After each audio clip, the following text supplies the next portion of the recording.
ओम नमो भगवते वासुदेवाय। ओम नमो भगवते वासुदेवाय। ओम नमो भगवते वासुदेवाय। ओम नमो भगवते वासुदेवाय। ओम नमो भगवते वासुदेवाय। श्रीमद् भागवतम स्कंद 4 अध्याय 14 राजा वेद की कथा, श्लोक क्रमांक 2 जिसमें तात्पर्य नहीं है, उसके बाद हम 3 पे उच्चारण करेंगे। मैं पहले 2 पढ़ता हूँ। वीरमातरमाहुह्य सुनीतां ब्रह्मवादिनः प्रकृत्य सम्मतं वेदम् अभिष्यचिं पतिं भुवः। तब ऋषियों ने वेद की माता रानी सुनीता को बुलाया और उनकी अनुमति से वेद को विश्व के स्वामी के रूप में सिंहासन पर बिठा दिया। तथापि सभी मंत्री इससे असहमत थे। श्लोक क्रमांक 3 आज का श्लोक।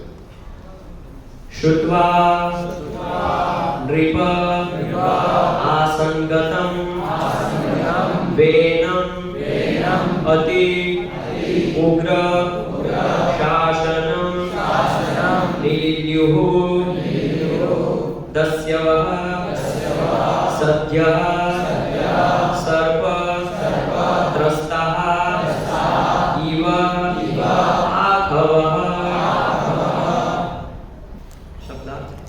श्रुत्वा सुनकर, नृप राजा का, आसनगतम सिंहासन पर आरूढ़, वेनम वेन को, अति अत्यंत, उग्र घोर, शासनम दंड देने वाला, निलियुः अपने को छिपा लिया, दस्यवः सभी चोर, सद्यः तुरंत, सर्प सांपों से, त्रस्ताः डरे हुए, इव सदृश, आघवः चूहे। अनुवाद एवं तात्पर्य अभय चरणारविंद भक्ति वेदांत स्वामी श्रील प्रभुपाद जी के द्वारा अनुवाद। यह पहले से ज्ञात था कि वेन अत्यंत कठोर तथा क्रूर था। अतः जैसे ही राज्य के चोरों तथा उचक्कों ने सुना कि वह राज सिंहासन पर आरूढ़ हो गया है, वे उससे भयभीत हुए और वे सब उसी तरह छिप गए जिस प्रकार चूहे अपने आप को सर्पों से छिपा लेते हैं। तात्पर्य: जब सरकार अत्यधिक निर्बल होती है तो चोर तथा उच्चक्के बढ़ जाते हैं। इसी प्रकार जब सरकार प्रबल होती है तो सारे चोर उच्चक्के लुप्त हो जाते हैं या छिप जाते हैं। निसंदेह वेन अच्छा राजा न था, किंतु वह क्रूर तथा कठोर समझा जाता था। इस तरह राज्य चोर उच्चक्कों से मुक्त हो गया। ओम ज्ञानतिमिरान्धस्य ज्ञानाञ्जनशलाकया चक्षुरुन्मीलितं येन तस्मै श्रीगुरवे नमः। श्रीचैतन्यमनोभीष्टं स्थापितं येन भूतले स्वयं रूपः कदा मह्यं ददाति स्वपदान्तिकम्। वन्देऽहं श्रीगुरो श्रीयुतपदकमलं श्रीगुरून् वैष्णवांश्च श्रीरूपं साग्रजातं सहगण रघुनाथान्वितं तं सजीवं साद्वैतं सावधूतं परिजनसहितं कृष्णचैतन्यदेवं श्रीराधा कृष्णपादान् सहगण ललिता श्रीविशाखान्वितांश्च गुरवे गौरचन्द्राय राधिकायै यदालये कृष्णाय कृष्णभक्ताय तद्भक्ताय नमो नमः। नमो विष्णुपादाय कृष्णपृष्ठाय भूतले श्रीमते भक्तिविकास स्वामिनिति नामिने। नमो विष्णुपादाय कृष्णपृष्ठाय भूतले श्रीमते भक्तिवेदांत स्वामिनिति नामिने। नमस्ते सारस्वते देवे गौरवाणी प्रचारिणे निर्विशेष शून्यवादी पाश्चात्य देशतारिणे। जय श्री कृष्ण चैतन्य प्रभो नित्यानंद श्री अद्वैत गदाधर शिवासादि गौर भक्तवृंद। हरे कृष्णा कृष्णा कृष्णा हरे हरे, हरे राम राम राम हरे हरे।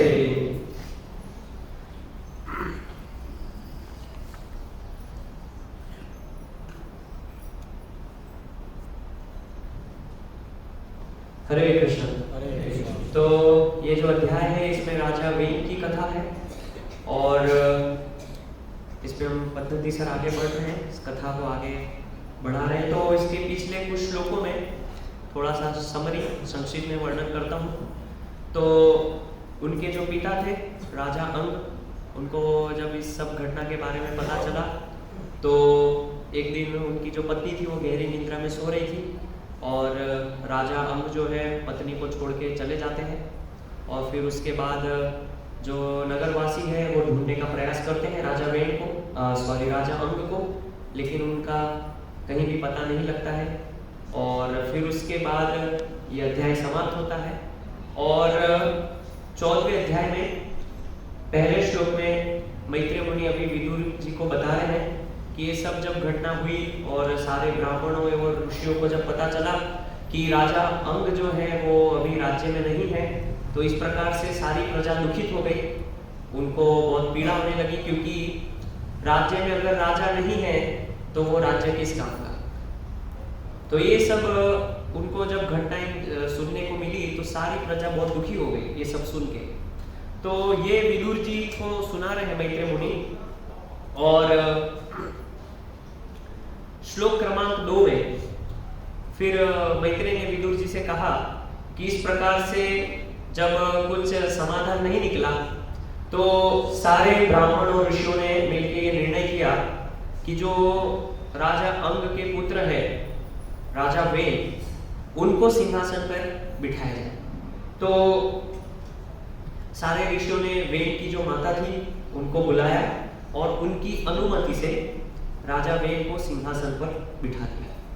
और आज का जो श्लोक है इसमें फिर राजा वेन के गुणों का वर्णन है। हालांकि सब दुर्गुण है लेकिन एक तरह से सब उनके गुणों का वर्णन चल रहा है। तो आज के श्लोक में बता रहे हैं कि जो राजा वेन थे वो बहुत ही क्रूर थे। अब ये क्रूर शब्द अच्छा नहीं एक राजा के लिए। और दूसरा चीज बताया है कि कठोर थे। तो जो राजा होते हैं वो दंड देते हैं लेकिन क्रूर नहीं होते हैं। क्रूर को दुर्गुण बताया है शास्त्र में। तो राजा वेन जो था वो बहुत ही क्रूर व्यक्ति था। तो और दूसरी चीज यहाँ पे आज के श्लोक में बताया गया है कि जब राजा वेन सिंहासन पर बैठे तो जो चोर उचक्के थे, जो डकैत थे, ऐसे लोगों को डर लगने लगा कि अगर ये राजा बन गया तो हम लोग का क्या होगा, क्योंकि पहले से ये तो क्रूर है। तो सब लोग क्या है अपने अपने बिल में छुप गए। जैसे उदाहरण दिया है कि चूहे बिल में छुप जाते हैं, सांप आता है। तो ऐसे ही जब राजा वेन जब वो राज्य करने लगे तो सारे चोर उचक्के जो है छिप गए या लुप्त हो गए एक तरह से। लेकिन धीरे धीरे जब समय बीतता है तो फिर चोर उचक्कों को लगता है ये तो हमारी बिरादरी के राजा था, तो उनको भी आनंद आता है, ओ ये तो हम हमारे लीडर बन जाएंगे। तो फिर सब लोग राजा चोर ये सब मिलके ब्राह्मणों को, ऋषियों को, सबको तंग करने लगते हैं, परेशान करने लगते हैं। तो ये जो राजा वेन का जो जन्म है एक्चुअली श्रीमद् भागवतम के प्रथम स्कंद के तात्पर्य में जहाँ पे परीक्षित महाराज का जन्म होता है उस अध्याय में श्रील प्रभुपाद जी समझाते हैं कि किसी व्यक्ति का जब जन्म होता है तो उस दौरान हमारे ऊपर नक्षत्रों का बहुत प्रभाव होता है और उस नक्षत्रों के आधार पे किसी व्यक्ति का स्वभाव जो है निर्मित होता है। तो जब ऐसे महान लोगों का जन्म होता है, परीक्षित महाराज, युधिष्ठिर महाराज और भगवान के जो शुद्ध भक्त यहाँ पे आते हैं, उनका जब अवतरण होता है तो भगवान की अनुमति से, भगवान की इच्छा से विशेष प्रकार के नक्षत्रों का निर्माण होता है। जैसे आप श्रीमद् भागवतम में पढ़िए, जब परीक्षित महाराज का जन्म हो रहा था उस समय सारे नक्षत्र, सारे ग्रह अपनी अपनी दिशा में स्थित थे और वो सारे नक्षत्र परीक्षित महाराज के ऊपर प्रभाव डाले और हमने देखा कि वो एक महाभागवत बन गए।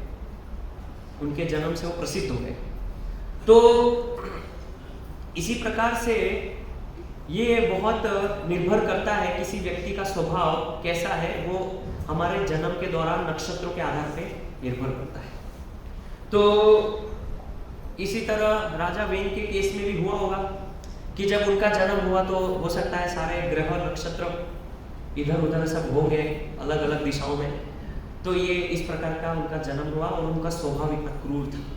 तो कभी कभी हमारे घर में भी ऐसे बच्चे आते हैं। तो ऐसे बच्चे क्यों आते हैं?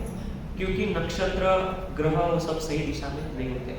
और जब गृहस्थ जीवन में जो दाम्पत्य है वो जब संतान की उत्पत्ति करते हैं तो उस समय का विशेष ध्यान रखना चाहिए।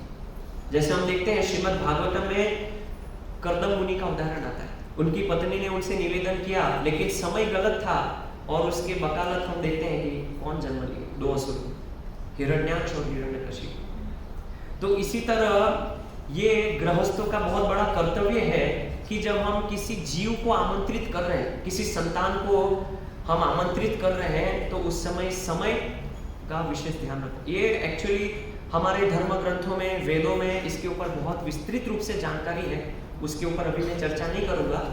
लेकिन किस तरह का जीव आकर्षित होगा, किस तरह का आत्मा हमारे घर में आएगा, वो निर्भर करता है ग्रह, नक्षत्र और समय के आधार पर। तो जो कर्दम मुनि है उन्होंने संध्या के समय में जीव को आमंत्रित किया और उसके बदले हिरण्याक्ष और हिरण्यकशिपु का जन्म हुआ। तो हालांकि राजा वेन का यहाँ पे विस्तृत रूप से वर्णन नहीं है कि इनका जन्म ऐसे क्यों हुआ, लेकिन इससे हम पता लगा सकते हैं। तो इसी प्रकार हमारे घर में अगर ऐसे कुछ क्रूर बच्चे हमको दिखाई देते हैं, लड़ाई झगड़े करने वाले, चिल्लाने वाले, तो समझ जाइए कि ग्रह नक्षत्र सही नहीं थे, इसलिए ऐसा जीव प्रकट हो गया। तो ये जो ग्रह और नक्षत्र है ये भगवान की इच्छा के बिना सही नहीं हो सकते। तो जब परीक्षित महाराज का जन्म हुआ था उस समय भगवान की इच्छा थी कि परीक्षित महाराज ऐसे विशेष नक्षत्र में उनका जन्म हो ताकि ये आगे चल के महाभागवत के रूप में जाने जाए। और उसी प्रकार से जब चैतन्य महाप्रभु का जन्म हुआ था तो चैतन्य महाप्रभु के प्राकट्य समय में भी विशेष प्रकार के नक्षत्र अपने अपने ग्रहों में सब स्थित थे और ऐसे अवसर पे चैतन्य महाप्रभु का अवतरण हुआ। उसी तरह जब भगवान का प्राकट्य होता है, श्री रामचंद्र या भगवान श्री कृष्ण, तो अभी जन्माष्टमी आने वाली है, तो भगवान श्री कृष्ण का जब जन्म होता है तो सारे नक्षत्र अपनी अपनी दिशाओं में स्थित होते हैं और सारे ग्रह सुव्यवस्थित होते हैं। और इस प्रकार से जब भगवान का अवतरण होता है तो उस विशेष अवसर को जयंती कहा जाता है। लेकिन आज हम हर एक व्यक्ति को जयंती शब्द से प्रयोग करते हैं, गांधी जयंती, अंबेडकर जयंती, लेकिन उनके आप आचरण देखिए पूरे क्रूर जैसे, भगवत भक्त जैसे आचरण नहीं थे। तो ये जो जयंती शब्द है ये एक विशेष प्रकार का नक्षत्र ग्रह जब व्यवस्था सब सही से होता है तब ये शब्द प्रयोग किया जाता है। और जब भगवान का प्राकट्य हुआ था तब ये सब चीजें व्यवस्थित थी, इसलिए श्री कृष्ण जयंती शब्द बिल्कुल सार्थक है। और बाकी लोगों के लिए अगर हम ये जयंती शब्द प्रयोग कर रहे हैं वो सार्थक नहीं है, उपयुक्त नहीं है। तो इस प्रकार से राजा वेन का जन्म हुआ और ये जो राजा वेन का जो आचरण था आगे चल के अभी वर्णन आएगा कि क्या क्या वो करते थे, उनके गुणों का वर्णन आएगा, उनकी महिमा का वर्णन आएगा। तो ऐसे ऐसे गुण का वर्णन है। तो बताया गया है कि जब कोई ऋषि या ब्राह्मण यज्ञ करते थे तो उसको रोकवा देना, किसी को पूजा नहीं करने देना, लूट मार करना, डकैती करना, ये सब कार्य करते थे। और ऐसा नहीं है कि इसके लिए उनको प्रशिक्षण दिया गया था, ट्रेनिंग दिया गया था विशेष प्रकार का कि लूट मार कैसे करना है ना, चोरी कैसे करना है, इसके लिए कोई ट्रेनिंग नहीं हुआ था। ये मत सोचे कि राजा वेन का प्रशिक्षण हुआ था दुर्गुणों के लिए। दुर्गुणों के लिए व्यक्ति को कभी भी प्रशिक्षण नहीं दिया जाता है, प्रशिक्षण दिया जाता है सद्गुणों के लिए, अच्छे आचरण के लिए। क्योंकि अच्छा आचरण करना, सद्गुण लाना बहुत ही कठिन होता है। आप देखिए कहीं पे भी वेदों में, पुराणों में, उपनिषदों में ऐसी कथा है कि जहां पे बताया गया कि दुर्गुणों के लिए उनको गुरुकुल में भेजा गया है। कोई ऐसी कथा कि ये व्यक्ति थे, फलाने फलाने राजा थे, इनको दुर्गुण उत्पन्न करने थे इसलिए गुरुकुल भेजा गया, कहीं है ऐसा? कहीं नहीं है। तो हमारे अंदर जो दुर्गुण आते हैं वो बचपन से ही होते हैं, स्वभाव से। लेकिन जो प्रयास करना होता है वो किसके लिए करना होता है? सद्गुण के लिए। अभी राजा वेन जो थे, यहां एक प्रॉब्लम थी। क्या प्रॉब्लम थी? कि राजा वेन को सद्गुण उत्पन्न करने के लिए गुरुकुल नहीं भेजा गया। ये बहुत बड़ी प्रॉब्लम थी। अगर वो गुरुकुल जाते तो हो सकता था सुधर जाते, क्योंकि बचपन से एक तो क्रूर थे और अभी उनको सत्ता मिल गई है, राजा बन गए, तो अब तो सोने पे सुहागा हो गए, अब तो पूरी सत्ता उनके हाथ में, तो और क्रूर हो गए। मतलब सांप को अगर आप दूध दोगे तो जहर बढ़ेगा, अमृत नहीं निकलेगा उसमें से, जहर ही निकलेगा। तो इस प्रकार से एक तो राजा वेन क्रूर है, सारे दुर्गुण उसके अंदर है, ऊपर से उसको सत्ता दे दी, उसको राजा बना दिया, तो क्या होगा? विष निकलेगा। और जब राजा वेन जब वहां राज सिंहासन पर बैठे थे, तो ऐसे विष से सारे ऋषि और ब्राह्मण जल रहे थे। लेकिन बाकी लोग को बहुत अच्छा लग रहा था, चोर चक्कों को अच्छा लग रहा था, क्योंकि उनको उनके जैसा एक राजा मिल गया। तो एक चीज यहां सीखने को मिलती है कि अगर कोई वस्तु हमें बिना अधिकार के प्राप्त होती है, हमारा योग्यता के बिना अगर कोई वस्तु हमें मिलती है, तो व्यक्ति उसका दुरुपयोग करता है, जो राजा वेन के साथ हुआ।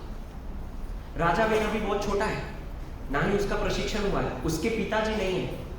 तो जब एक नरेश यानी कि राजा का पुत्र जब राजा बनता है, तो पिताजी उसका पहले प्रशिक्षण करते हैं, उसको गुरुकुल भेजते हैं, और गुरुकुल में जब उसकी शिक्षा होती है तब जाके वो एक अच्छा क्षत्रिय बनता है और एक अच्छा राजा बनता है, जो कि भगवत भक्त होता है।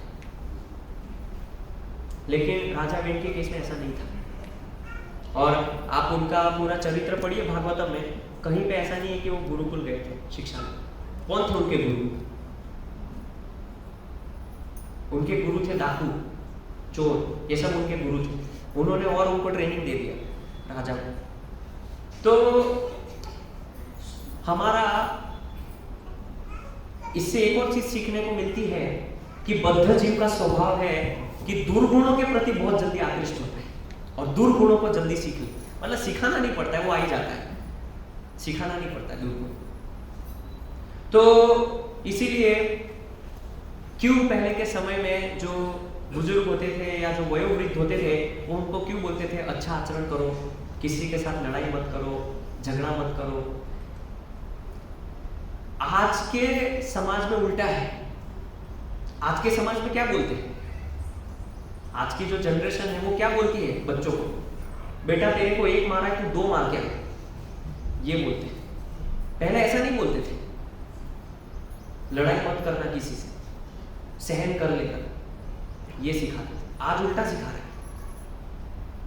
अगर कोई तेरे को छेड़े तो बराबर धोके आ जाना, मुझे फोन करना, मैं आऊंगा मारने के लिए। ये ट्रेनिंग है, संस्कार इस प्रकार से। तो पूरी जो सभ्यता है उल्टी है। पहले के समय में क्या शिक्षा मिलती थी? पहले के समय में जो है बताया जाता था, जब भी हम छोटे थे तो हमको ये बताया जाता था कि रोड पे अगर कोई वस्तु मिले तो उसको उठाना मत, क्योंकि वो अनीति का धन है, नहीं लेना चाहिए, उससे अच्छा नहीं होगा। ये सब चीजें सिखाई जाती थी। लेकिन अब उल्टा है।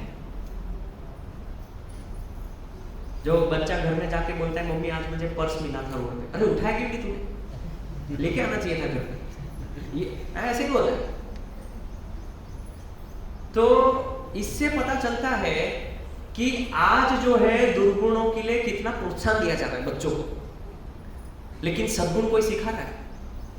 कोई नहीं सिखा रहा। उसी प्रकार से राजा वेन को सद्गुण सिखाने वाला कोई नहीं था, गुरु नहीं थे और उसके पिताजी नहीं थे। पिताजी तो पहले ही छोड़ के चले गए थे। तो इसी प्रकार से एक बच्चे की परवरिश के लिए पिता का होना भी बहुत जरूरी है, क्योंकि माता जो है वो बच्चे के प्रेम में इतना आसक्त हो जाती है कि बच्चे को सही रूप से मार नहीं सकती, डांट नहीं सकती, बहुत जल्दी दयालु हो जाती है। माँ बहुत दयालु होती है। पिता भी होते हैं, लेकिन पिता का बहुत कठोर शासन होता है बच्चों पे। वो मारने में हिचकिचाते नहीं है, चप्पल से, बेल्ट से, जो हाथ में आ गया उससे पूरा ठिकाने लगा देते हैं। लेकिन माता क्या है, थोड़ा दयालु होती है, बचाने का प्रयास करती है बच्चों को, भले वो गलती करे लेकिन है मेरा लाडला, ठीक है जो भी किया। माता यशोदा भी ऐसे ही करते थे। जब सारी गोपियां चाहते थे कि देखिए आपका ये बच्चा चोरी करता है, तो ठीक है छोटा बच्चा है करने दीजिए, क्या हो, सबको अपना बच्चा अच्छा लगता है। उसी प्रकार से राजा वेन के अंदर इतने दुर्गुण थे, लेकिन उनकी माता उनको प्रशिक्षण नहीं दे पाई। और दूसरी चीज, जो प्रशिक्षण देने वाले थे, जो उनको शिक्षा देने वाले थे, उनको तो इसने साइड कर दिया था राजा वेन ने, सारे ऋषियों को तो परेशान कर दिया था और सत्ता उनके हाथ में थी। तो फिर जब सारे लोग परेशान हो गए, तब फिर सारे ब्राह्मण और ऋषियों ने निर्णय किया कि अब हमें राजा वेन को मार देना चाहिए, और बहुत सोच समझ के निर्णय लिया। हालांकि जो राजा होते हैं वो भगवान का प्रतिनिधि होता है। जिस प्रकार से गुरु का वध करना यानी कि भगवान का वध करने जैसा है। आप गुरु का वध नहीं कर सकते, क्योंकि आप गुरु की हत्या कर रहे हैं, मतलब आप स्वयं साक्षात भगवान की हत्या कर रहे हैं। उसी प्रकार से एक राजा की हत्या करना मतलब भगवान की हत्या करना, क्योंकि वो प्रतिनिधि कर रहा है भगवान का। राजा प्रतिनिधि होता है, लेकिन चूंकि कोई ऑप्शन नहीं था, कोई विकल्प नहीं था, इसलिए उन्होंने निर्णय लिया। क्या ऑप्शन था? कोई ऑप्शन नहीं था। तो आगे वो सब वर्णन आएगा। तो यहाँ पे एक राजा को किस तरह होना चाहिए, उसके आचरण में क्या क्या होना चाहिए, क्या सद्गुण होने चाहिए, ये सब राजा को भली भांति पता होना चाहिए। अगर राजा को ये नहीं पता है तो उसके एक व्यक्ति से पूरी प्रजा जो है पीड़ित हो सकती है। और एक राजा को संवेदनशील होना बहुत जरूरी है।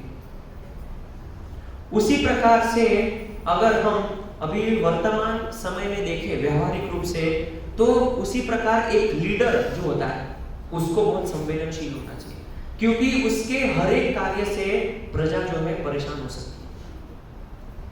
जैसे मान लीजिए अभी मैं लीडर हूं इस्कॉन, लोग देखते हैं लीडर के रूप में, अगर मैं कोई ऐसा आचरण करूंगा कि जिससे लोग परेशान हो जाएंगे, तो क्या करेंगे लोग? क्या करेंगे? मेरे पास आएंगे नहीं और बोलेंगे प्रभु जी को हटा देते हैं, ये अच्छे लीडर नहीं है, यही करेंगे ना अंततः, इनको हटा दो, दूसरे लीडर को लेके। लेकिन प्रॉब्लम ये थी कि उनके पास दूसरा लीडर था ही नहीं, तो क्या करें? इसीलिए एक लीडर का ये जिम्मेदारी, जो भी लीडर होता है समाज में, एक लीडर के अंदर सद्गुण होना बहुत जरूरी है। अगर उसके अंदर धर्म आचरण नहीं है, सद्गुण नहीं है, तो सारी प्रजा को परेशान करेगा, डिस्टर्ब करेगा। इसीलिए उसका संवेदनशील होना बहुत जरूरी है लीडर का या राजा का। संवेदनशील अर्थात कि मेरे बोलने से इसको क्या प्रभाव पड़ेगा, या मेरे इस बर्ताव से इस व्यक्ति के ऊपर क्या असर पड़ सकता है, ये सब करने से पहले वो 1000 बार सोचता है। इसको बोलते हैं संवेदनशील। तो राजा जब कोई कार्य करता है या जब कोई निर्णय को लागू करता है, तो पहले वो 1000 बार सोचता है कि इससे प्रजा के ऊपर क्या असर पड़ेगा या क्या प्रभाव पड़ेगा। तो ऐसे ही एक और राजा थे, तो रावण को सब लोग अच्छा मानते हैं। अच्छा क्यों मानते हैं? क्योंकि शिव के भक्त थे, शिव तांडव स्तोत्रम लिखा, वेदों के ज्ञाता थे, इसलिए उनको अच्छा मानते हैं। इसलिए बहुत सारे लोग रावण संहिता भी पढ़ते हैं वो गुण सीखने के लिए। तो बताया गया है अंगद रावण से मिलने जाते हैं और रामचरितमानस में घटना आती है कि वो राजा के दायित्व को बता रहे हैं और कर्तव्य को बता रहे हैं। तो अंगद जब रावण के पास जाता है तो रावण अपनी खुद की बढ़ाई करता है। देखिए राजा कभी अपनी खुद की बढ़ाई नहीं करता है। खुद की बढ़ाई करना ये सबसे ज्यादा बेइज्जती है सबके सामने। कभी भी स्वयं व्यक्ति अपनी खुद की बढ़ाई नहीं करता है।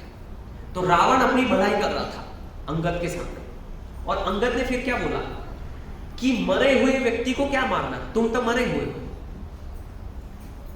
तो रावण बोलता है मैं तो जीवित हूं। तो वहां पे अंगद 14 प्रकार के मृत व्यक्तियों का वर्णन करते हैं कि जो जीते जी मरे हुए हैं। रामचरितमानस सुना है आप लोगों ने? वहां अंगद ये बताते हैं। तो रावण बोलता है आपको पता नहीं मेरी शक्ति का पराक्रम, आप जानते नहीं मेरी शक्ति क्या है। तो अंगद बोलते हैं हाँ मैंने सुना तो है, एक बार ऐसा मैंने सुना है आपकी शक्ति के बारे में कि आप अपनी जान बचाने के लिए एक कोई वाली नाम का व्यक्ति था, उसने कांख में आपको फंसा के रखा था, वही रावण है क्या? और एक बार और हमने सुना था कि रावण एक बार नीचे पाताल लोक में गया था और उधर बलि महाराज ने उनको वहां के जो निषाद कवच थे उन्होंने उल्टा लटका के मार रहे थे, वही रावण की बात कर रहे हैं। तो रावण को बेइज्जती लगा है, ये क्या कर रहा है, ये मेरे बारे में ऐसे कैसे बोल रहा है। तो फिर अंगद ने बताया कि तुम एक क्रूर व्यक्ति हो और तुम वास्तव में राजा कहलाने के योग्य नहीं हो। तो उसमें वो वर्णन करते हैं पहला व्यक्ति कि कौन जीते जी मरा हुआ है। तो रावण को जब ये बोला अंगद ने कि तुम जीते जी मरे हुए हो, चल फिर रहे हो लेकिन मृत हो, तो उसमें वो 14 लोगों का वर्णन करते हैं, 14 प्रकार के लोग जो जी रहे हैं लेकिन मरे हुए। तो पहला वो बताते हैं जो कामी है, जो काम वासनाओं में लिप्त है, ऐसा राजा या ऐसा व्यक्ति जीता जी मरा हुआ है। तो यानी कि जो राजा जिसके अंदर सतत रूप से काम वासना है, इच्छा है और इच्छा के वशीभूत होकर कार्य करता है, वो जीता जागता मृत है। और तुम ऐसे राजा हो कि अपनी काम इच्छा के लिए भगवान श्री रामचंद्र की पत्नी को उठा के लेके आए, और तुम अपने आप को इतना पराक्रमी समझते हो, इतना साहसी समझते हो, तो क्यों तुमने भगवान राम से युद्ध नहीं किया? अभी तो तुम अपने आप की बढ़ाई कर रहे थे कि मैं ऐसा हूं, मैं वैसा हूं, तो क्यों युद्ध नहीं किया भगवान राम से? सही है, युद्ध करना चाहिए था और फिर सीता को ले जाते, क्यों नहीं ले? तो फिर वो बोलते हैं कि जो सिर्फ अपनी इच्छाओं के अधीन होकर कार्य करता है, यानी कि अपनी इच्छाओं के अनुसार कार्य करता है, तो वो व्यक्ति मृत के समान है। मतलब कि वो व्यक्ति कभी भी अध्यात्म का सेवन नहीं करता, यानी कि अध्यात्म को ग्रहण नहीं करता है और सदैव हमेशा निरंतर वासना में लिप्त रहता है। ये पहला व्यक्ति।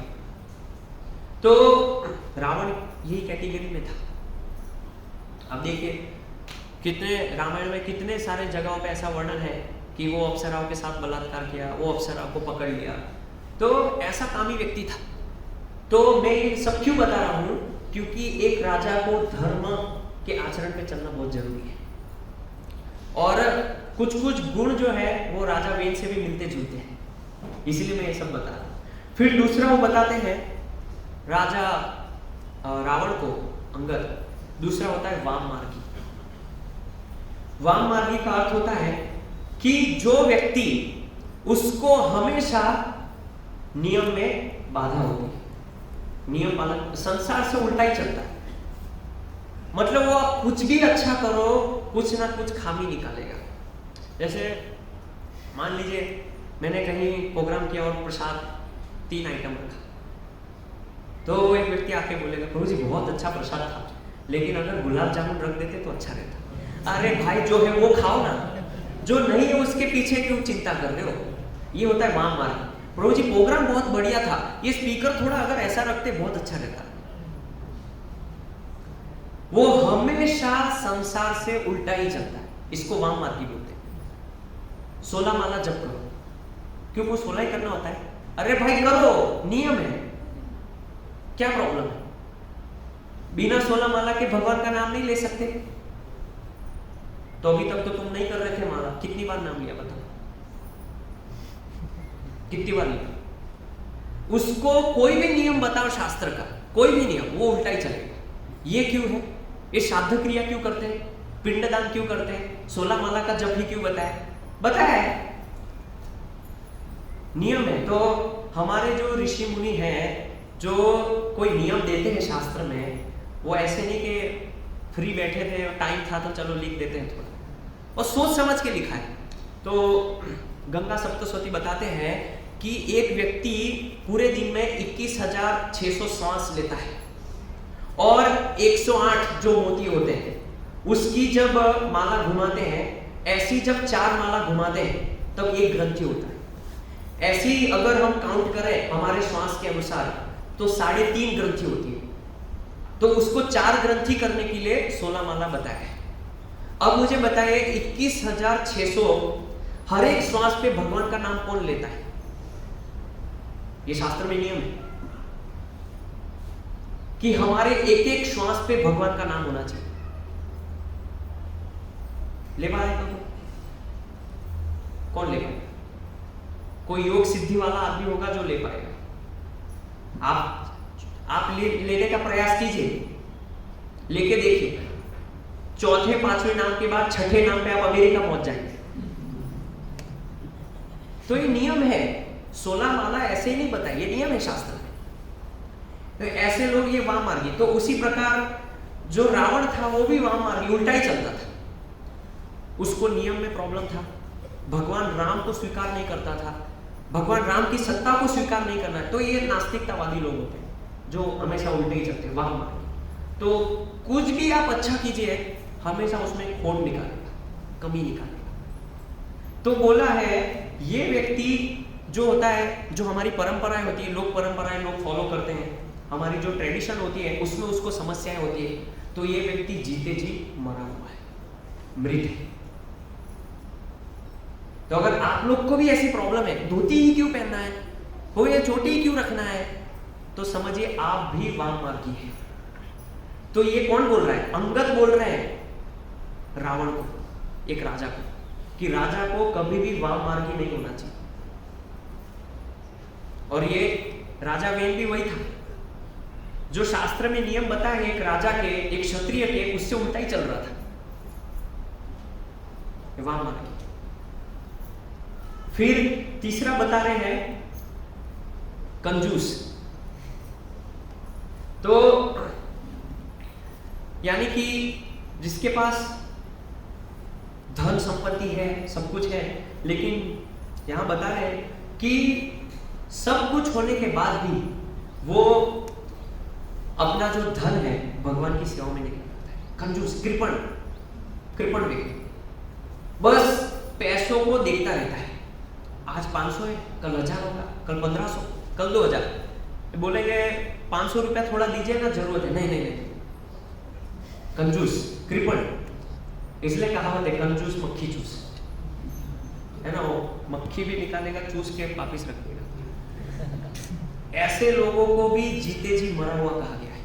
जिसके पास धन है, ऐश्वर्य है, लेकिन उसको ना तो भगवान की सेवा में लगाता है, ना ही परिवार के भरण पोषण में अच्छे से उसका उपयोग करता है, बस रखे रहता है अपने धन को, ऐश्वर्य को दिखाने के लिए लोगों को। मैंने अच्छी नई गाड़ी ली है, लेकिन इसका कवर मत निकालना, धूल लग जाएगी, ये नई गाड़ी है, क्रैच आ जाएगा उसको, इसको ऐसे ही रहने दो। ये कंजूस लोग होते हैं। तो यानी कि यहाँ पे बताया है कि जो दान नहीं करता है, किसी का कल्याण नहीं करता है, और कोई भी धार्मिक कार्य में हिस्सा नहीं लेता है अपने धन से, धार्मिक कृत्य में, वो व्यक्ति कंजूस है। और वो व्यक्ति जीते जी मरा हुआ है। आप बोलेंगे प्रभु हम तो जी रहे हैं ना, चल तो रहे हैं, आप हमें मृत क्यों बोल रहे हैं? तो अंगद बताते हैं रावण को कि श्वास निकालने से कोई जीवित नहीं कहलाता है, लुहार की धोकनी भी श्वास फेंकती है। उसका क्या अर्थ है? क्या मतलब? श्वास तो वो भी फेंक रही है। तो श्वास अंदर बाहर करने से कोई जीवित नहीं कहलाता है। तो हम लग रहे हैं, चल फिर रहे हैं, जीवित हैं, लेकिन एक तरह से मृत है। उसी तरह राजा वेन लग रहा है बहुत अच्छा राजा है, सब कुछ कर रहा है, लेकिन वो एक्चुअली मरा हुआ है, मृत है, क्योंकि शास्त्र के विरुद्ध चल रहा है। तो इसीलिए अगर आपके पास धन है, संपदा है, तो उसको ऐसे भगवान के कार्य में या धार्मिक कृत्य में यूज करना चाहिए। अगर नहीं करेंगे, उस धन को बचाएंगे, तो आप समझिए कि आप भी जीते जी मरे हुए हैं।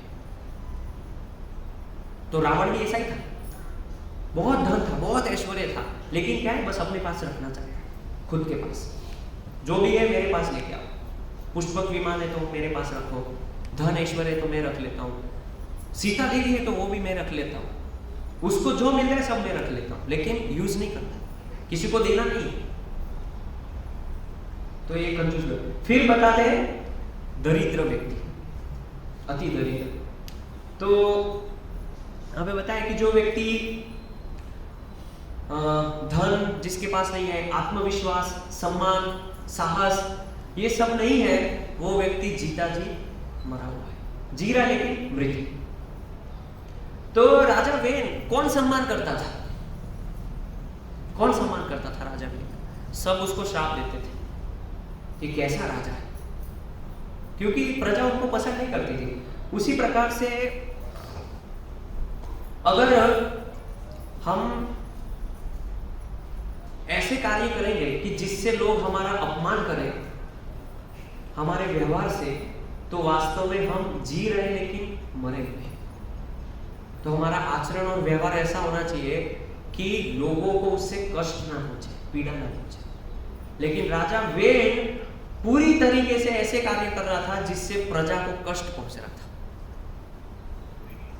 फिर पांचवा बताते अंगद विमूढ़, यानी कि जिसके पास विवेक और बुद्धि नहीं है, और जो व्यक्ति ये निर्णय नहीं कर सकता है कि सही और गलत क्या है, यानी कि उस व्यक्ति को हमेशा निर्णय लेने के लिए सदैव किसी ना किसी के ऊपर आश्रित रहना पड़ता है, जिसके पास इतना भी विवेक नहीं है कि इस कार्य में मुझे क्या करना चाहिए, ऐसे परिस्थिति में मुझे क्या करना चाहिए, विमूढ़। तो और ऐसा व्यक्ति जो आध्यात्म को नहीं समझता है, तो अंगद रावण से बोल रहे हैं ऐसा व्यक्ति भी मरा हुआ है। राजा वेन के पास विवेक नहीं था,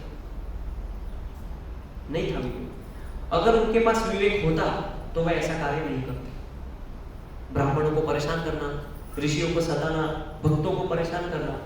तो जो लोग हमें कई बार हम प्रचार करने जाते हैं तो जो भक्तों को परेशान करते हैं वो सब विमूढ़ है, क्योंकि उनके पास विवेक नहीं है, बुद्धि नहीं है, अध्यात्म की कोई समझ नहीं है, इसीलिए वो जीते जी मरे हुए हैं।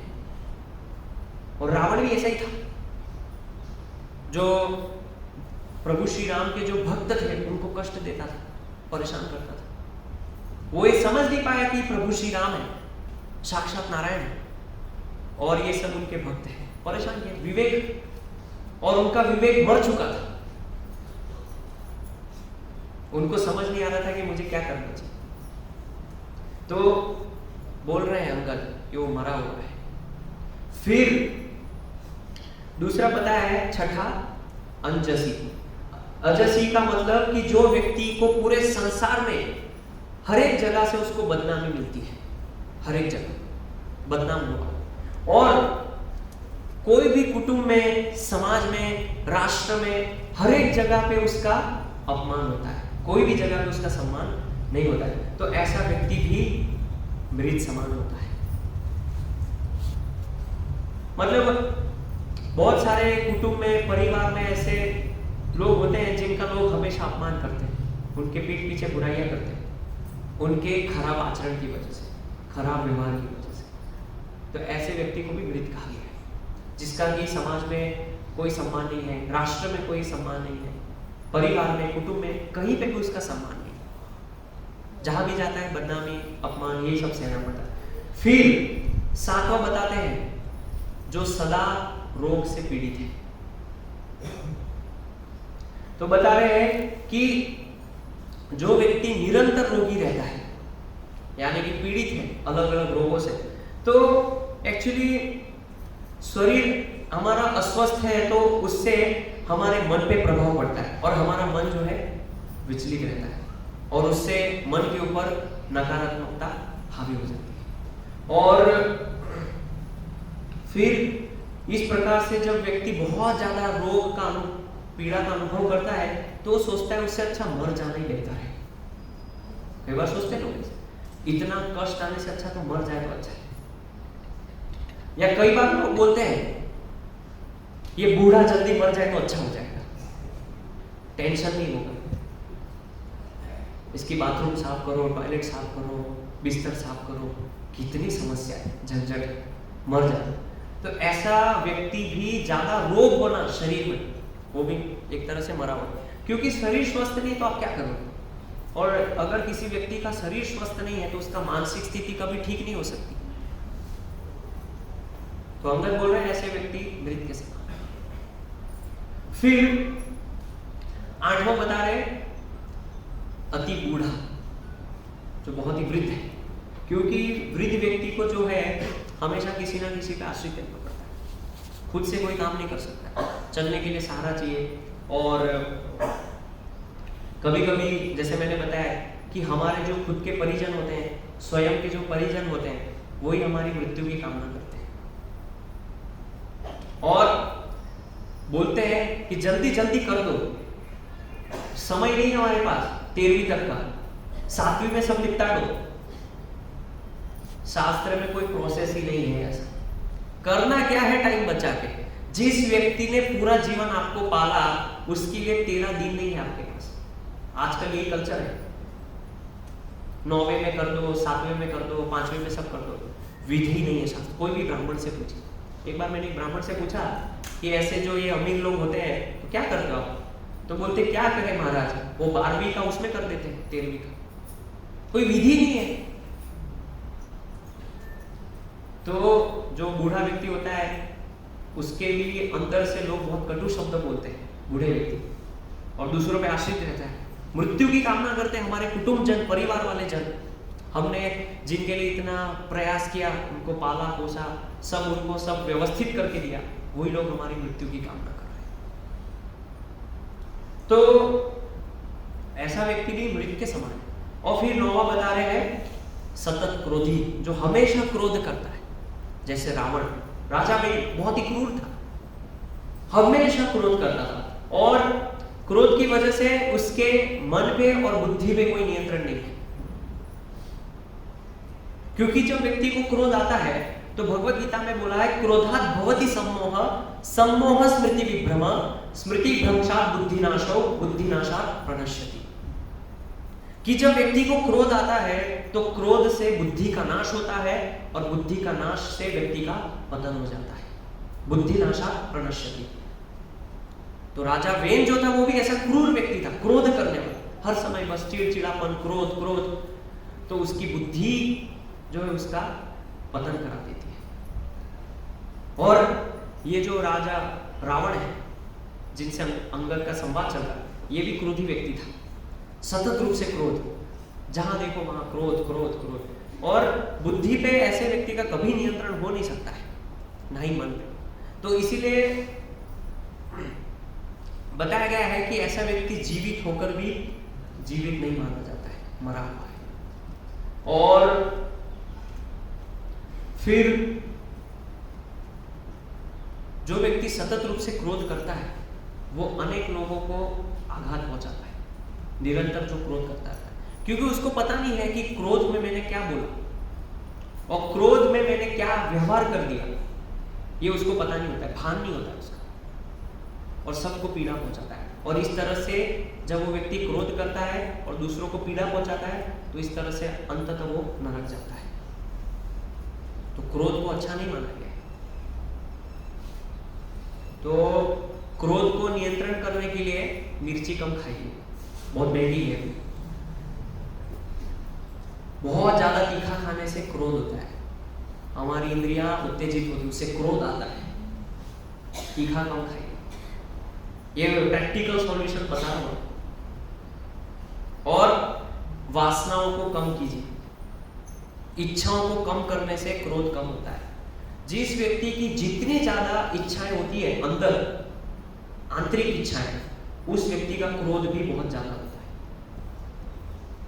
आप कभी अनुभव कीजिए आपके जीवन में, जब आपको प्रमोशन नहीं मिलता है, आपका पैकेज नहीं बढ़ता है, इच्छाएं हैं लेकिन बॉस के ऊपर क्रोध आता है, कब सारा टकला मर जाए और इसकी सीट पे मैं बैठ जाऊं, ये कब खत्म हो जाए, ये सब क्रोध अंदर इतना भर रहता है।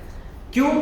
कामनाओं की वजह से, इच्छाओं की वजह से। रावण के अंदर भी इच्छा थी, अनेक प्रकार की इच्छाएं थी कि सीता को स्पर्श करना है, लेकिन कर नहीं सकता है, क्योंकि अगर स्पर्श करेगा तो पता है मैं मर जाऊंगा, इसलिए सबके ऊपर क्रोध करता है, सबके ऊपर, अपने नाना के ऊपर, परिवार वालों के ऊपर।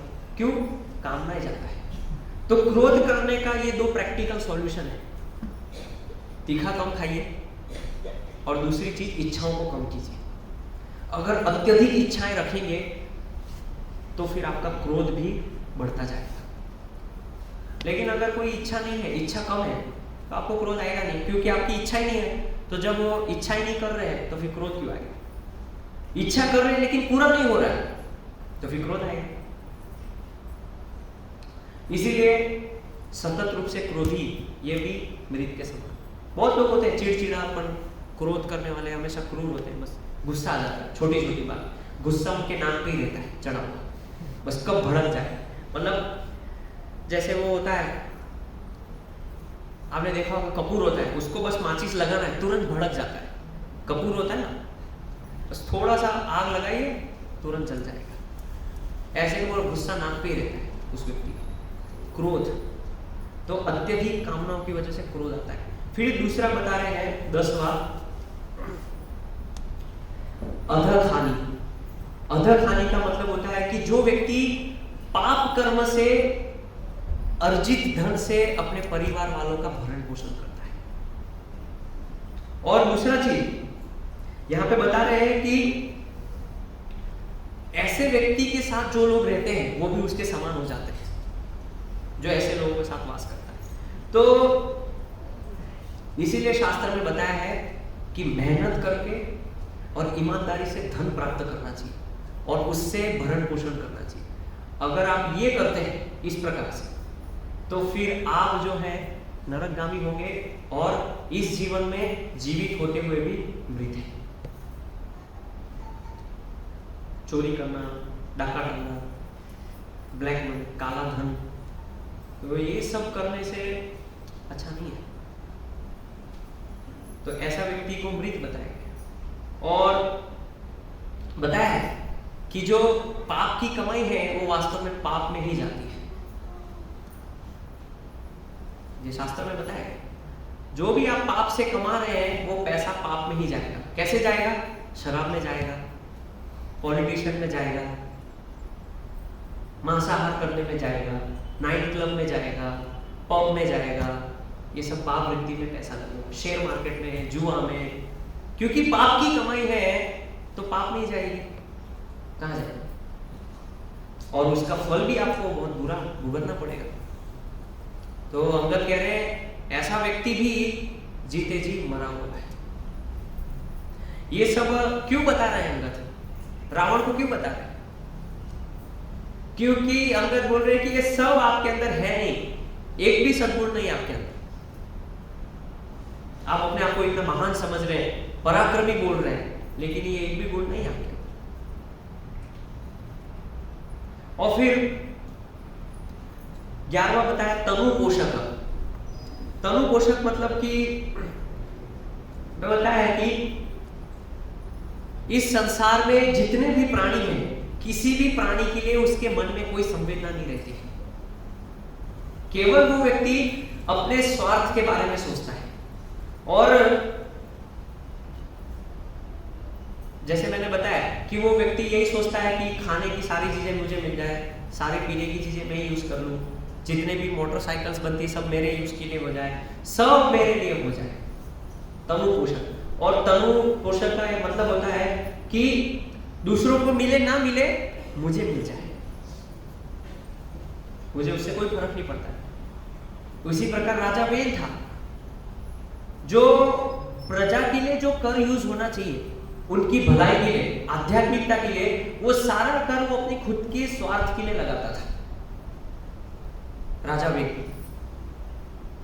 तो इसको बोलते हैं तनु पोषक। ये राजा जो है कभी भी जो प्रजा का जो कर है अगर वो अपने स्वार्थ के लिए लगा रहा है, इसका मतलब क्या है कि वो 100% नरक में जाएगा, क्योंकि वो जो कर है वो वास्तव में प्रजा का कर है, उसको प्रजा की सेवा के लिए लगाना चाहिए। तो राजा वेन ने सब बर्बाद कर दिया, सारा पैसा उड़ा दिया हवा में। ऐसे बोलते हैं पैसा उड़ाओ, और पैसा उड़ाना अच्छी बात है, लेकिन कहाँ उड़ाना चाहिए ये भी पता होना चाहिए। मंदिर में उड़ाइए पैसा, कौन मना करता है? बनाइए मंदिर भगवान के लिए,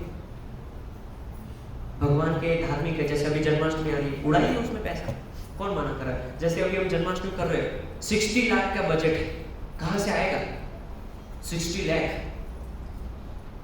सोच भी नहीं सकते, मैंने कभी देखा भी नहीं है, बस नाम सुना है 60 लाख, लेकिन इसमें कोई पैसा नहीं उड़ाएगा। शादी में उड़ाओ, बारात में उड़ाओ, पब में जाओ, इसमें पैसा खूब उड़ाओ। तो ये व्यक्ति को तनु पोषक, और ऐसा व्यक्ति जीते जी मरा हुआ है। और राजा वेन भी ऐसा ही था, रावण भी उसी प्रकार का था कि जो भी कर आता था, टैक्स आता था, वो अपने खुद के लिए उपभोग में लगाता था। और कहीं ना कहीं आज का प्रशासन भी उस प्रकार से है। हम एक व्यक्ति की बात नहीं कर रहे, ओवरऑल समाज की बात कर रहे हैं, तो उसका प्रतिफल बहुत ही बुरा होगा। तो इसीलिए ऐसा व्यक्ति को जो केवल अपने शरीर मान के प्रजा का जो संपत्ति अपने लिए लगाता है, वो व्यक्ति मूर्ख है, उसको मूर्ख कहते हैं। और वो व्यक्ति कभी भी धर्म के मार्ग पे नहीं चल सकता। दूसरा 12वां बताया निंदक व्यक्ति, यानी कि जो अकारण रूप से दूसरों की निंदा करता है, अकारण रूप से। ये सबके लिए लागू होता है, इसमें हम सब आ जाते हैं, क्योंकि हम तो रोज निंदा करते हैं, तो हम भी जीते जी मरे हुए हैं। ये जो 14 जो बताए हैं अंगद ने गुण, इसमें तो हम फिट हो जाते हैं निंदक में। तो निंदक व्यक्ति बताए अकारण रूप से किसी की निंदा करना अच्छा नहीं बताया।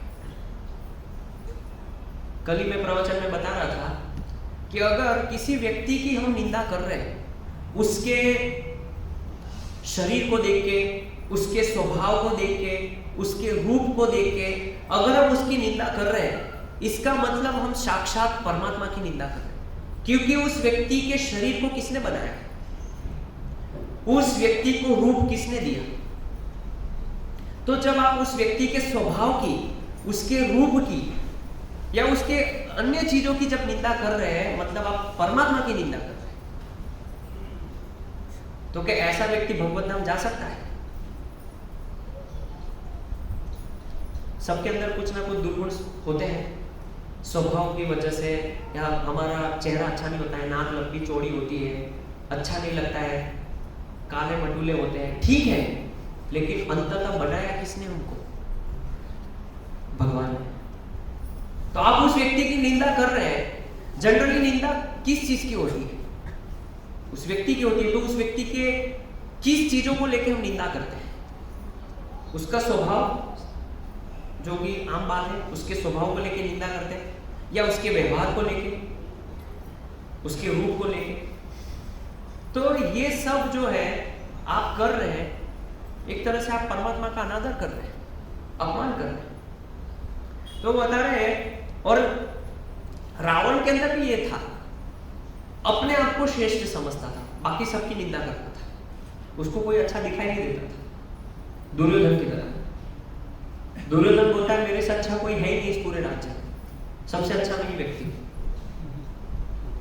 ऐसा व्यक्ति था दुर्योधन, और रावण भी ऐसा ही था, उसको कोई अच्छा दिखाई नहीं देता था, और हमेशा किसी ना किसी की आलोचना करता है, जो सदैव आलोचना करता है। और फिर बताया ऐसे व्यक्ति के पास अगर आप बैठो, तुरंत किसी ना किसी की बुराई करेगा, तुरंत चालू कर देगा, उसका रेडियो चालू हो जाएगा, FM, वो ऐसा करता है, वो है, उसका स्वभाव ऐसा है, वो हरे कृष्ण, मुझे भी उसका अपराध लग जाएगा। तो अनावश्यक रूप से किसी जीव की निंदा नहीं करनी चाहिए। निंदा करना पाप बताया गया शास्त्र। क्या करेंगे आप निंदा करके उसकी? क्या मिलेगा? कोई भी जीव हो, चाहे वो भक्त हो या अभक्त हो, हमें बात करनी चाहिए सत्यता पे, सिद्धांत पे, ना कि उस व्यक्ति के ऊपर। अगर सिद्धांत में गलत है, नियम में कोई गलत है, तो आप बात कीजिए, लेकिन किसी व्यक्ति को लेकर उसकी निंदा क्यों करना है? तो ऐसा व्यक्ति भी जो है मृत के समान है, मरा हुआ है। राजा वेल भी आगे वर्णन आएगा, सब निंदा निंदा निंदा निंदा करते, हर समय निंदा। और जो निंदक व्यक्ति है उसको आप कितने भी अच्छे से अच्छे लोगों के साथ बिठाओ, वो कमी निकालेगा ही, कहीं ना कहीं से कमी निकाल देगा, निंदा ही करेगा। कितने भी अच्छे से अच्छा व्यक्ति, उसको अगर आप भगवान के पास भी बिठा दोगे तो भी वो निंदा ही करेगा भगवान की, क्योंकि उसको कोई अच्छा दिखाई नहीं देता। अगर हम किसी की निंदा कर रहे हैं, इसका मतलब क्या है? इसका अर्थ ये हुआ कि आप अपने आप को श्रेष्ठ समझते हैं, ये आपका अहंकार है। किसी की निंदा करना मतलब यही हुआ, वो ऐसा करता है, वो आप क्या करते हैं? ठीक है, वो ऐसा कर रहा है तो आप क्या करते हैं? इसका मतलब आपको ज्यादा अहंकार है अपने आप के ऊपर, आप सोच रहे कि मैं उस व्यक्ति से ज्यादा अच्छा हूं, तभी तो मैं उसकी निंदा कर रहा हूं। तो अंगद बता रहे निंदक व्यक्ति भी जीवित है लेकिन मृत है, मरा हुआ है। और भी 15वां बताते परमात्मा विमुख।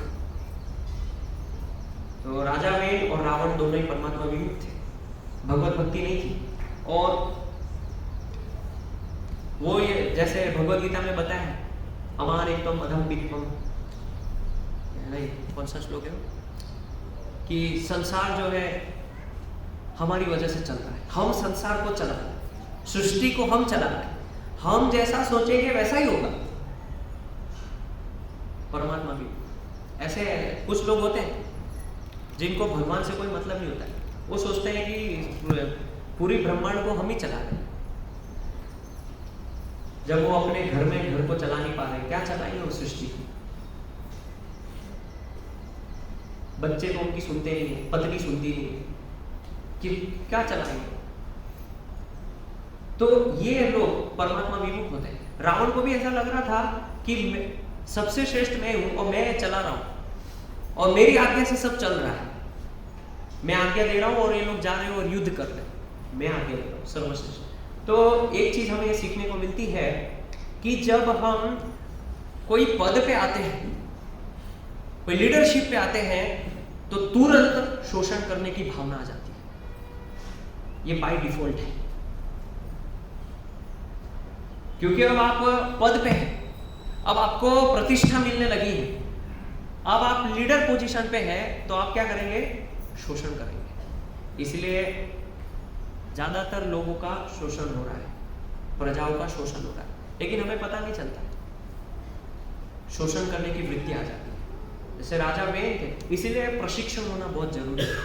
राजा वेन को प्रशिक्षण नहीं था, वो जब पद पे आ गए उसका घमंड आ गया, पद पे जाते ही आपको घमंड आ जाता है, अहंकार आ जाता है, और उस अहंकार की वजह से क्या करने लगा? प्रजाओं का शोषण करने लगा, सताने लगा, पीड़ा देने लगा। और फिर 14वां बता रहे हैं श्रुति संत विरोधी, यानी कि जो कभी भी संत, ग्रंथ, पुराण, उपनिषद में कभी मानता नहीं है, और जो हमेशा अनाचार करता है, सदाचरण नहीं करता है। तो जो संत होते हैं, जो ब्राह्मण होते हैं, वो वास्तव में अनाचार को रोकते हैं। अगर आप गाड़ी चला रहे हैं, गाड़ी में ब्रेक नहीं होगा तो एक्सीडेंट हो जाएगा और बहुत बड़ी घटना हो सकती है। उसी प्रकार से समाज में सब लोग हैं, राजा है, प्रजा है, लेकिन अगर संत नहीं है, ब्राह्मण नहीं है मार्गदर्शन के लिए, तो वो जो समाज है, वो जो राष्ट्र है, वो जो देश है, वो पतन की तरफ जाएगा। और यही हुआ राजा वेल के राज्य में, सबका पतन हो गया। क्यों? क्योंकि कोई मार्गदर्शन नहीं है। मार्गदर्शन करना चाह रहे लेकिन सुन नहीं रहे। तो ये भी बड़ी चीज है। जब हम पद पे आ जाते हैं तो हम सुनना बंद कर देते हैं। हमें लगता है मैं तो पोजीशन पे ऐसे ही थोड़ी ना आया, सत्ता ऐसी थोड़ी ना मिली, कुछ तो एक्सपीरियंस है तभी तो बैठा हूँ। अरे आप मत बोलो, सब पता है। सुनना बंद हो जाता है, कान बंद हो जाते हैं। राजा वेद ने सुनना बंद कर दिया। ब्राह्मणों से, ऋषियों से कोई भी प्रकार का धर्म आचरण वो नहीं कर रहा था। सब प्रकार से अनाचार। और इस प्रकार से अगर उपयुक्त संत नहीं होंगे तो समाज में अनाचार पे कभी भी आप रोक नहीं लगा सकते। अभी देखिए, जैसे उदाहरण के लिए योगी आदित्यनाथ जी हैं, तो एक प्रकार से ठीक है, लेकिन उनकी वजह से काफी कुछ अच्छा हो रहा है। जैसे अभी वो कांवड़ यात्रा थी सब, तो उन्होंने घोषणा की है कि कहीं पे भी मांस नहीं कटना चाहिए, अगर कटेगा सबको गोली से उड़ा दिया जाएगा। संत है, कुछ तो उनको शास्त्र का ज्ञान है, तभी तो बोल रहे हैं। ठीक है, पॉलिटिक्स में वो बात, चलो मैटर अलग है। बात ये हो रही है कि संत का होना बहुत जरूरी है। और श्रील प्रभुपाद जी ऐसे व्यक्ति थे जिन्होंने पूरे समाज को मार्गदर्शन किया शास्त्र के माध्यम से। और श्रील प्रभुपाद जी के जो अनुयायी हैं वो आज भी समाज का मार्गदर्शन कर रहे हैं,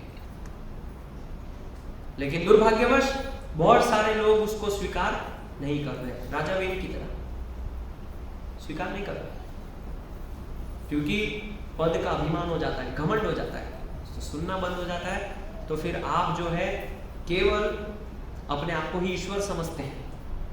आप सोचते हैं मैं ही स्वामी हूं और मेरे अनुसार मैं सब चीजों को ठीक कर दूंगा, मैं मेरे अनुसार चलाऊंगा।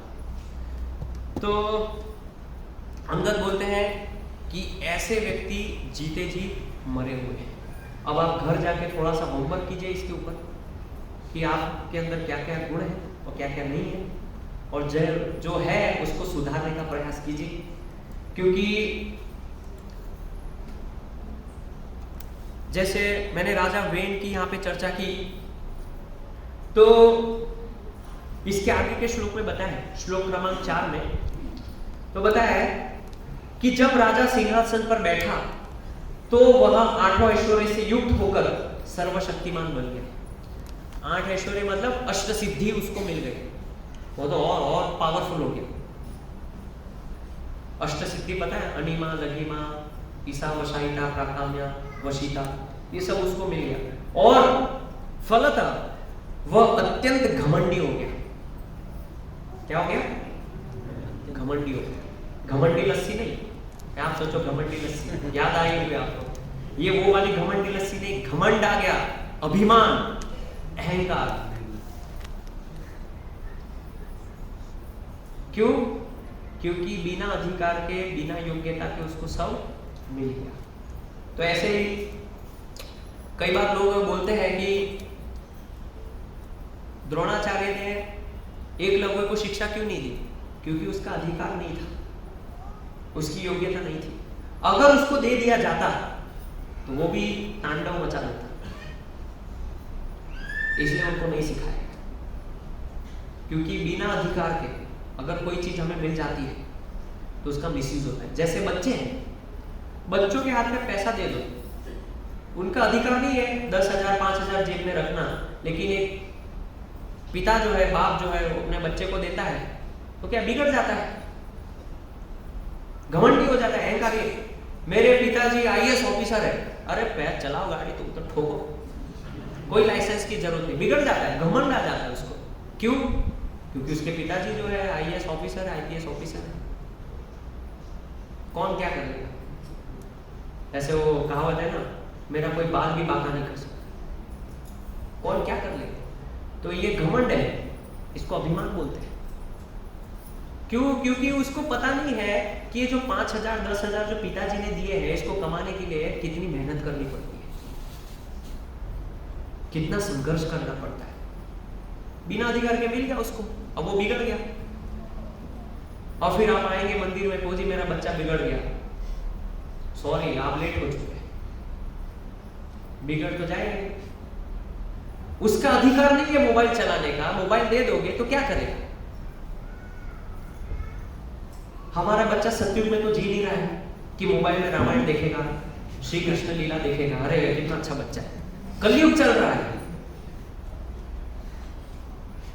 तो बिना अधिकार के चीजें जैसे ही हमारे हाथ में आ जाती है, तुरंत उसका क्या होता है? मिसयूज होता है, दुरुपयोग होता है। एक घमंड आ जाता है, अभिमान आ जाता है। तो और फिर आगे बताया, झूठी प्रतिष्ठा के कारण वह अपने को सर्वश्रेष्ठ समझने लगा। झूठी प्रतिष्ठा, तो हमको भी झूठी प्रतिष्ठा मिलती है समाज में, और हम अपने आप को श्रेष्ठ समझते, वो झूठी प्रतिष्ठा है, वास्तविक प्रतिष्ठा नहीं है। वास्तविक प्रतिष्ठा क्या है? एक भगवान का भक्त होना। आप देखिए, परीक्षित महाराज को कौन नहीं जानता है? क्यों जानते हैं उनको?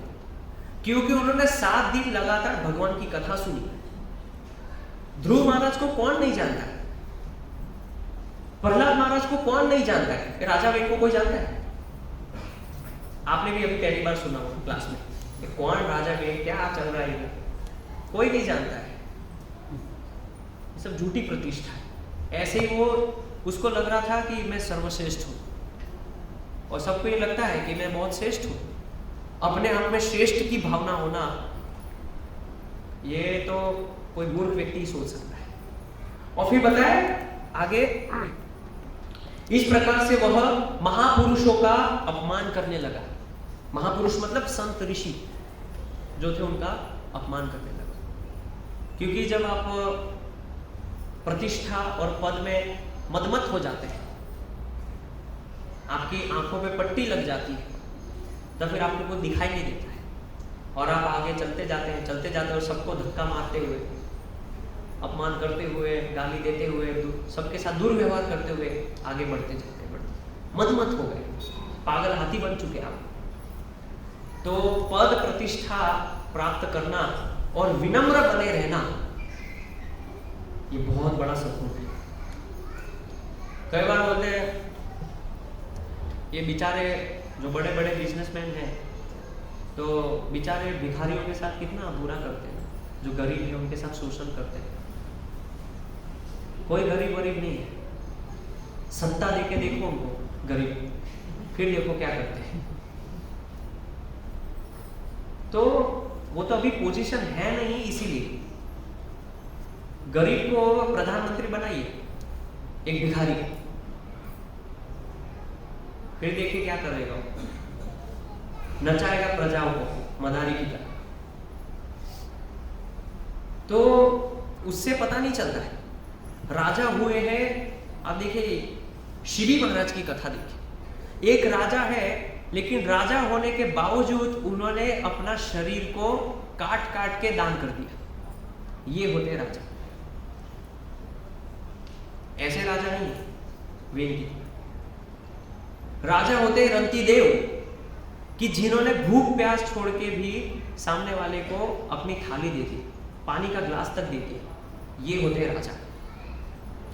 राजा ये होते हैं कि जिनको मारने के बावजूद भी वो कह रहे हैं कि क्षमा कर दीजिए। अम्बरीश महाराज, इसे कहते हैं राजा। तो राजा ऐसे होते हैं कि सत्ता होने के बावजूद भी वो विवेकशील है, जिन्होंने अपनी बुद्धि को खोया नहीं है, धर्म के आचरण पे चल रहे, वो वास्तविक राजा है। जी, जिनके पास पद भी है, लेकिन साथ साथ सद्गुणों को भी उन्होंने बनाए रखा हुआ है। और फिर 5वें श्लोक में बताते हैं कि राजा बेन अपने ऐश्वर्य के मद से अंधा होकर, रथ पर आसीन होकर, निरंकुश हाथी के समान सारे राज्य में घूमने लगा। जैसे मैंने बताया, उसको मद चढ़ गया। तो एक तो देखिए उदाहरण दिया है कि जो बंदर होता है बहुत चंचल होता है ना, इधर उधर। अगर बंदर शराब पी ले तो क्या करने लग जाएगा? तो सोचिए, ये तो बिना शराब के इधर उधर कूदता रहता है, शराब पी के और पागल हो जाएगा वो। तो ऐसे ही एक तो राजा बेन क्रूर था, लेकिन ऊपर से उसको अभी पद मिल गया है, उसमें और अंधा हो गया, पागल हो चुका है। पागल हाथी जब हो जाता है, आप कल्पना नहीं कर सकते। कभी देखा है पागल हाथी? कहीं सब कुचल देता है, सब तहस नहस कर देता है। तो ऐसे ही घूमने लगा पागल हाथी की तरह पूरे राज्य में, सब बर्बाद कर दिया, तहस नहस कर दिया। राजा वेन ऐसा ही था, क्या करे। तो अभी फिर बताया कि जहां जहां वो चलता था, जहां जहां जाता था, आकाश और पृथ्वी दोनों हिलने लगती थी। आकाश और पृथ्वी हिलने लगती थी उसके चलने से।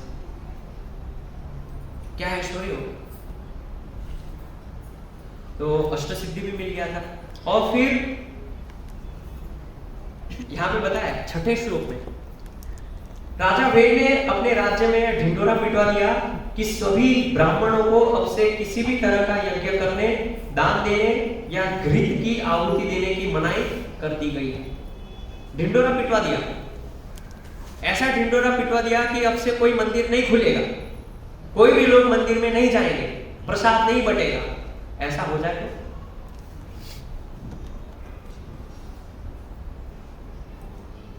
ऐसा हो जाए तो कैसा होगा। मान लो ऐसा ढिंडोरा पिटवा दिया जाए एक राजा के द्वारा, कोई जन्माष्टमी नहीं, कोई रामनवमी नहीं, कोई मंदिर नहीं, फिर तो बहुत मुश्किल है। आप देखिए दुबई कुवैत में आप सड़क पे नगर संकीर्तन नहीं कर सकते, गोली से उड़ा दिया जाता है। कंठी नहीं पहन सकते आप, तिलक नहीं लगा सकते। तो भक्त लोग क्या करते हैं, बड़े से हॉल में रथ यात्रा निकालते हैं, वही रथ को घुमाते हैं हॉल में। आपको इसका एहसास नहीं होगा क्योंकि आप भारत में रह रहे हैं, इंडिया में। तो ऐसा समझ लीजिए राजा वेन का जो राज्य था वो एक तरह से पाकिस्तान था, दुबई कुवैत था। मतलब वहां भक्ति नहीं कर सकते, अगर भक्ति करोगे तो मार दिया जाएगा, अगर आप हवन करोगे तो हवन को तोड़ दिया जाएगा। ऐसा ही था। और ये ढिंडोरा पिटवा दिया पूरे राज्य में, तो सारी प्रजा दुखी हो गई कि भगवान की भक्ति से भी मुंह कर दिया। तो इस प्रकार से हम देखते हैं कि मतलब यहां बताया, दूसरे शब्दों में उसने सभी प्रकार के धार्मिक अनुष्ठान बंद करा दिए, कोई भी धार्मिक अनुष्ठान नहीं होगा। तो आप देख रहे हैं अभी तो पिक्चर चालू हुआ है, अभी शुरुआत हुई, अभी तो आगे और आएगा। अभी तो मैंने कथा चालू की है, समय हो गया 10 बजे। अभी मेरे पास ये इसमें से आपको बताना था और युधिष्ठिर महाराज के राज्य का वर्णन कैसा था, उनका राज्य। और प्रभुपाद जी युधिष्ठिर महाराज के बारे में बता रहे हैं कि कैसे वो राज्य करते थे परीक्षित महाराज के समय में, और अभी राजा वेन क्या कर रहा है, उसमें आपको भेद बताना था। लेकिन 10 बज गए। हरे कृष्ण।